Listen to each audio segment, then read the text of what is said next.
मेरी दोस्त दिव्या एक लड़के से प्यार करती करती मर गई। वह लड़का प्यार में बेवफा भी नहीं निकला और ना ही उसे मिला।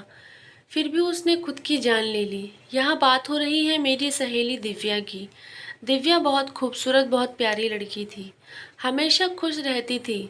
उसको किसी से कोई मतलब ही नहीं था। अपने काम से काम रखती थी और अपनी पढ़ाई लिखाई करती थी। हम लोग एक बस में स्कूल जाया करते थे और एक दूसरे के साथ बैठा करते थे। बस में और लड़के लड़कियां भी आते थे। उन्हीं में से एक लड़का था जिसका नाम तारा था। तारा बहुत ही स्मार्ट और हैंडसम लड़का था। दिव्या को तारा से प्यार हो गया। दोनों ने एक दूसरे से प्यार का इजहार किया और एक दूसरे के साथ रहने लगे। साथ में बस में आया करते थे और साथ में ही बस में जाया करते थे। मुझे फिर ऐसा लगने लगा कि मेरी सहेली मुझसे ज़्यादा इम्पोर्टेंस तारा को देने लगी है। खैर कोई बात नहीं। वह उससे प्यार करती थी। मेरी सहेली तारा 12वीं में थी और वह लड़का भी 12वीं में ही था। हम लोगों की अच्छी दोस्ती हो गई थी। एक ही साथ हम लोग बस में आते और जाते थे। एक ही साथ आइसक्रीम खाते। ऐसे ही हमारा समय गुजर रहा था। मेरी सहेली दिव्या उसके प्यार में बहुत ज़्यादा पागल हो गई थी। अपने हाथ पर उसने तारा का नाम भी लिखवाया। अपने गले पर उसने तारा का नाम का टैटू भी बनवाया। उसकी रग रग में सिर्फ तारा ही बसा हुआ था। वह उसे एक दिन भी नहीं देखती थी तो उसका दिल भी नहीं लगता था और दिव्या पढ़ाई में ज़्यादा मन नहीं लगाती थी। कई बार तो वह स्कूल की छुट्टियां कर लिया करती थी। लेकिन जब से वह तारा से मिली थी तब से उसने डेली स्कूल जाना भी शुरू कर दिया था। अब वह एक छुट्टी भी नहीं करती थी। मैं बहुत हैरान थी उसकी ऐसी हरकतों से कि आखिर ये लड़की इतना कैसे बदल गई। वह जिस दिन स्कूल नहीं जाती थी वह दिन होता था जब दिव्या बीमार हुआ करती थी। लेकिन फिर भी वह तारा के बारे में पूछना नहीं भूलती थी। वह अपने घर के दरवाजे पर खड़ी होकर मेरा इंतज़ार करती थी कि मैं जाऊं और उसे तारा के बारे में बताऊं। मेरे आने से पहले वह मेरा इंतज़ार करती रहती थी। जब तक मैं आ ना जाऊं वह मुझसे तारा के बारे में ना पूछ ले तब तक उसे सब्र नहीं आता था। मैं जैसे ही स्कूल से घर पहुंची वह मेरा हाथ पकड़कर अपने पास ले गई और पूछने लगी, आज तारा आया था? उसने क्या पहना था? कैसा लग रहा था वो? लंच बॉक्स तो उसने खाया था ना? मेरे बारे में कुछ पूछ तो नहीं रहा था? और मेरी उसे याद आ रही होगी ना? बोलना। एक साथ वह मुझसे 8 से 10 सवाल पूछने लगी। मैं उसके किस किस सवाल का जवाब दूं? इस कदर वह उसके प्यार में खो गई थी। उन लोगों का प्यार सिर्फ बस तक ही था। अलग से वे कभी मिले भी नहीं थे। फिर भी उनकी मुलाकात इतनी ज़्यादा हो गई थी, थोड़े टाइम में ही बस में मिलना, बातें करना, हंसना खेलना, गप्पे मारना, वह सब बहुत बढ़ गया था। मैं उससे कहती थी कि तू तारा से इतना प्यार क्यों करती है? उसने मुझे कहा कि मुझे नहीं पता कि मैं उससे इतना प्यार क्यों करती हूँ।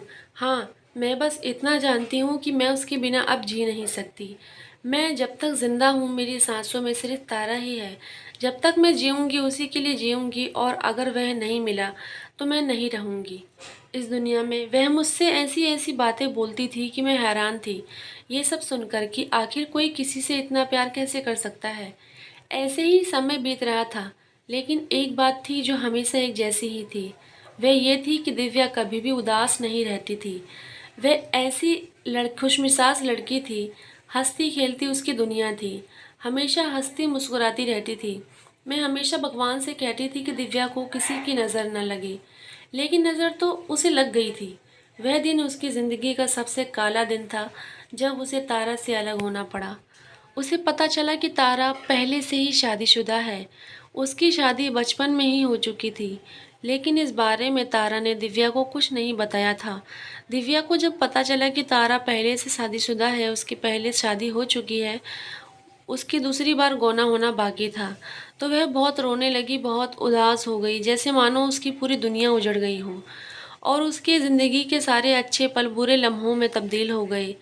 वह बस दिन रात रोती रहती थी और खुद को कोसती रहती थी, क्यों मैंने तारा से इतना प्यार किया। उसे तारा से बहुत सी शिकायत थी, क्यों तारा ने मुझे आज तक नहीं बताया कि वह शादीशुदा है, क्यों नहीं बताया कि उसकी शादी बचपन में ही हो गई थी। इतने सारे सवालों ने उसे घेर लिया था कि वह अब एक भी जवाब देने लायक नहीं थी। वह बस रोती रहती थी। मैंने कभी आज तक उसको उदास नहीं देखा था। आज से पहले इतना उदास मैंने दिव्या को कभी नहीं देखा था। वह दिन शायद मेरे लिए पहला ऐसा दिन था जब मैंने उसको इस कदर किसी लड़के के लिए रोते हुए देखा। मुझे तो यकीन नहीं हो रहा था कि वह तारा से इतना प्यार करती है। वह रोती रही लेकिन अब कुछ नहीं हो सकता था। उसके चेहरे से मानो हंसी तो जैसे चली गई हो, जो आने का नाम ही नहीं ले रही थी। एक दिन मैं उसके पास गई और मैंने कहा कि मैं जानती हूँ तारा ने तुझे पहले सच्चाई नहीं बताई, लेकिन क्या तू यूं ही रोती रहेगी? अपनी ज़िंदगी में आगे बढ़ और उसे भूलने की कोशिश कर। अगर तू उसे भूलेगी नहीं तो अपनी ज़िंदगी में आगे नहीं बढ़ पाएगी, और उसके लिए रोती रहेगी तो वह तुझे नहीं मिलने वाला। तो प्लीज़ तू खुद को संभाल और उसे भूल जा। मैं तेरी दोस्त हूँ, मैं तुझे इस हालत में नहीं देख सकती। प्लीज़ दिव्या, खुद को संभाल। इतना सुनकर दिव्या मुझसे कहने लगी, बस एक बार मुझे उसका दूसरा गौना होने से पहले उससे मिलना है। उससे कहना जहाँ वह मुझसे पहली बार मिला था, मैं वही उससे पहले बस कुछ मिनट के लिए मिलना चाहती हूँ। मैंने तारा को बहुत मनाया और वह मंदिर के पीछे जो आम का पेड़ था, वहीं पर दिव्या से मिलने के लिए बुलाया। कुल मिलाकर दोनों की सिर्फ 5 मिनट ही बात हुई। मैं उन दोनों की बात नहीं सुन पाई क्योंकि मैं थोड़ा साइड में खड़े होकर देख रही थी, कहीं उन दोनों को कोई मिलते हुए देख ना ले। उनकी रखवाली कर रही थी। दोनों की बात खत्म हो गई और मुझे पता भी नहीं चला कि क्या बात हुई। लेकिन मैंने उससे नहीं पूछा और मैं उसके उसके घर छोड़ने चली गई। 5 मिनट के बाद दिव्या ने कभी भी तारा का नाम नहीं लिया। उस बात को आज पूरा 1 महीना हो गया और इस पूरे 1 महीने में मैंने उसके मुंह से तारा का नाम नहीं सुना था। वह बस रोती रहती थी लेकिन कभी भी तारा की शिकायत नहीं करती थी, कभी भी तारा के बारे में कुछ नहीं कहती। लेकिन अब वह थोड़ी थोड़ी बीमार रहने लगी थी। मैं उसके पास बैठी थी। मैं तारा को बद्दुआ देने लगी कि उसने बहुत गलत किया दिव्या के साथ। लेकिन दिव्या ने मेरा हाथ पकड़ा और मुझे रोका और कहा, उसे कुछ मत कहो, वह बहुत अच्छा है, मैं उसके लिए कुछ नहीं सुन सकती। उसे कुछ मत कहो, मैं उससे बहुत प्यार करती हूँ। लेकिन उसने तारा का नाम नहीं लिया। बाकी सब तो मुझे समझा दिया कि वह उसके लिए कुछ भी नहीं सुनना चाहती। खैर मैं भी चुप हो गई और मैंने उससे कहा, क्या तू अभी भी यूं ही रोती रहेगी दिव्या? दिव्या ने मुझे कहा, नहीं, मैं अब कभी नहीं रोऊंगी, क्योंकि मैं कुछ ऐसा करूंगी जिससे मैं एक बार में मर जाऊं। मेरी सहेली दिव्या ने ठीक वैसा ही किया। उसने वह कदम उठा लिया जो उसे कभी नहीं उठाना चाहिए था। उसने क्या कदम उठाया वह मैं आपको इस कहानी में नहीं बता सकती, क्योंकि मैं खुद को ये बताने के काबिल नहीं समझती। इसका गलत असर हो सकता है। मैं ये बात आपको इस कहानी में तो बिल्कुल भी नहीं बताऊंगी। बस कुल मिलाकर यह समझ लीजिए कि वह कदम उसने उठा लिया और मुझे बता दिया। वह मेरे पास आई और बहुत मुस्कुराने लगी। मुझे यकीन नहीं हुआ, लेकिन मैंने उसकी वह खुशी पूरे 1 से 2 महीने बाद देखी थी। मुझे बहुत अच्छा लगा, लेकिन मुझे ये नहीं पता था कि वह इतना खुश क्यों है। मैंने उससे उस खुशी के बारे में पूछा तो उसने मुझे बताया, मैंने तुझे बताया था ना कि मैं मरना चाहती हूँ। बस मैंने उसका इंतज़ाम कर लिया। और मैं ये नहीं चाहती थी कि मैं जहर खाऊं या कुछ करूं। इससे मेरे घर वालों पर दिक्कत आ सकती थी। मेरे घर वालों पर उंगली उठाई जा सकती थी। आस पड़ोस के लोग मेरे माँ बाप पर उंगली उठाते और उन्हें चैन से जीने भी नहीं देते। इसलिए मैंने कुछ ऐसा रास्ता अपनाया जिससे मैं धीरे धीरे मरती रहूं और एक दिन इकट्ठी मर जाऊं और किसी को पता भी नहीं चलेगा। मुझे यकीन नहीं हुआ और मैंने उससे कहा, दिव्या देख, तू झूठ मत बोल, मजाक मत कर मेरे से।